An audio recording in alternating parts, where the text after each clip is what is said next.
Bonjour à tous, je m'appelle Pierre et je suis un fan de cyclisme. À titre d'exemple, j'ai fait la cyclotouriste Le Vallon-Fleur qui est à peu près 212 km et on va regarder ensemble comment choisir au mieux son vélo de route.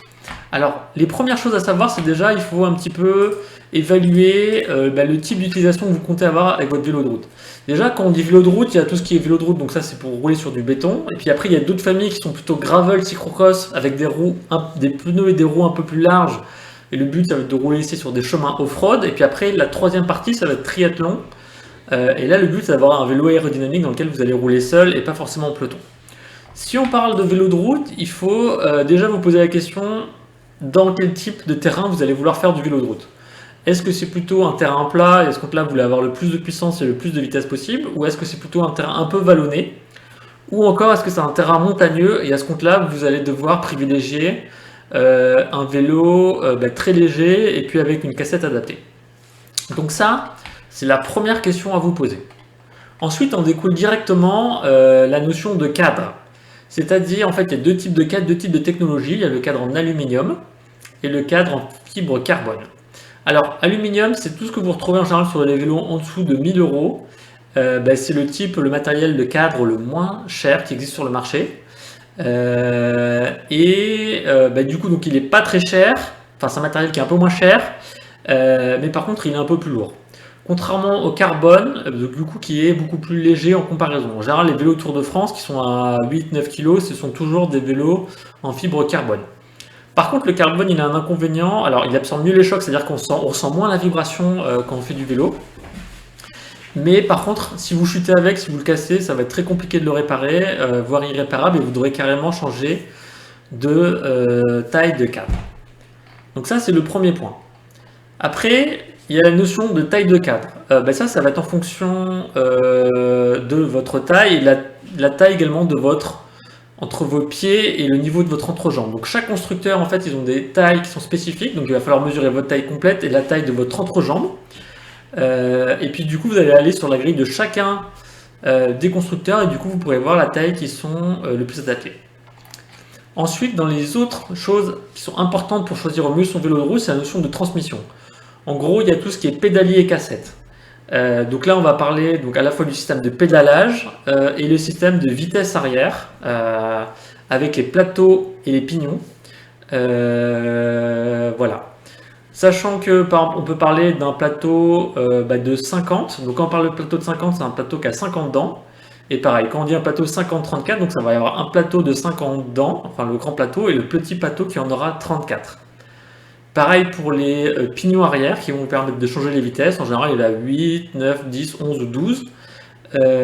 Et plus il y a de dents sur les plateaux, sur les pignons arrière en général, plus vous pourrez démultiplier la puissance que vous allez avoir et plus ça sera facile en montée, c'est-à-dire que ça va faciliter votre montée sur des pentes avec du dénivelé. Ensuite, dans les autres choses qu'il faut prendre en compte, c'est est-ce que vous voulez des freins sur jantes ou des freins à disque. Donc des freins sur jantes, ça va être c'est le système de pince qu'on trouve sur tous les vélos d'entrée de gamme, qui vont venir par une force mécanique pincer la jante et du coup ralentir le vélo. Ou est-ce que c'est un système de frein à disque hydraulique? Donc là, c'est un petit liquide qui va venir compresser un anneau circulaire qui est sur votre roue. Et du coup, ça va venir réguler, ça va venir diminuer votre vitesse. Il y a des plus et des moins sur chacune des deux technologies, mais il faut savoir que les deux existent. Voilà. Ensuite, il y a la question des roues et des pneus à prendre en considération. Alors, notamment sur les roues, il y en a qui sont plus ou moins aérodynamiques, plus ou moins légères, qui arrivent à donner plus ou moins de rendement. Ça peut vraiment les prix des roues peuvent monter énormément. Ça peut même coûter parfois aussi cher que le cadre. Du coup, je vous invite vraiment à suivre les évaluations qui sont à prendre en considération, qui sont laissées par les gens qui ont utilisé ces roues. Et puis, dernier critère à prendre en considération, moi je dirais, c'est un peu votre budget. Honnêtement, si vous êtes un cyclotouriste amateur, vous pouvez très bien avoir un budget de 800 à 1000 euros, vous aurez déjà quelque chose qui tient parfaitement la route. Pas besoin de mettre des budgets ahurissants de 2000, 3000 euros.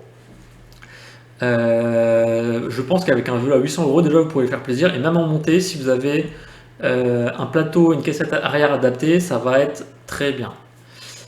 Dernier point également, je dirais, c'est le système euh, c'est le système sur les pédales. Est-ce que vous voulez des pédales automatiques?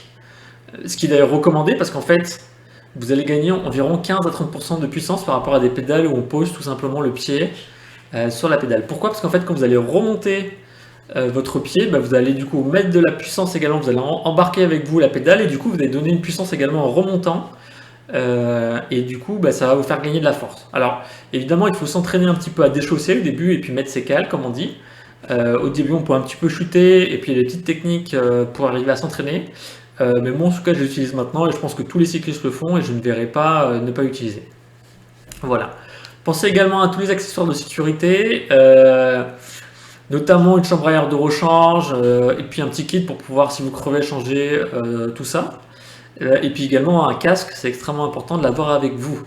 Voilà, bah écoutez, je vous remercie. Ce que je vais faire, c'est que je vais mettre dans les commentaires ci-dessous quelques vélos un peu d'entrée de gamme qui ont retenu mon attention.